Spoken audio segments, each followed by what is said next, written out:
Well, I wonder if I can take a step even further back, General Ashley, and go back to your comment earlier about great power competition. Obviously, one of the major actors in Syria are the Russians. There's been a growing discussion both in the U.S. and on the Russian side of what that competition looks like. Russians, many have pointed out, have been involved in election meddling in the United States. It's obviously much bigger than that. We see them, and we've seen testimony from social media companies on bots and trolls and advertising, getting involved in politically divisive issues here, not just elections, but gun control, Black Lives Matter, a whole range of issues. What's your sense about the Russian strategy and operations against the United States right now? How would you characterize it? Yeah, so when you think about great power competition, even if you go back to the Cold War time, right? Any place and that Russia could change an alignment, change a relationship, align it to Russia, that would be something they would do to their favor.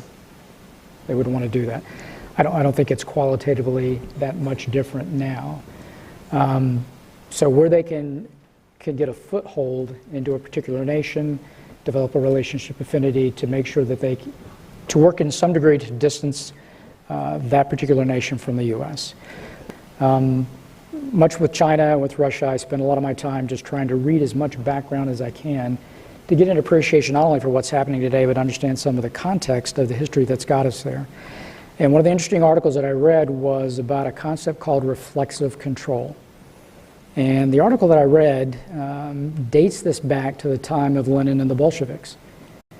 And so reflexive control is where you see information in such a way that you get, not necessarily your adversary, maybe your competitor or someone that you're trying to influence them to make a decision in a certain way where they don't realize you've done that.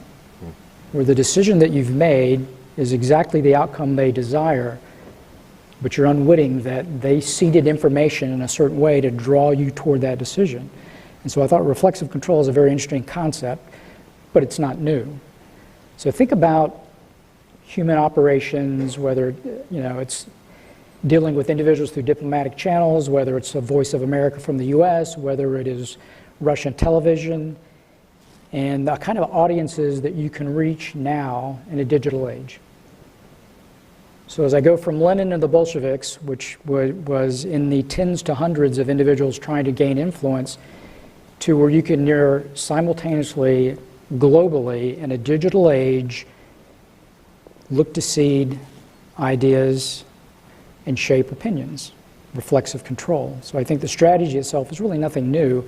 It's just, and it gets into the discussions about, the speed and emergence of technology and what that has meant to some of these kinds of opportunities, and the Russians are leveraging those. Now you talk about the other part, which is really more on the policy side.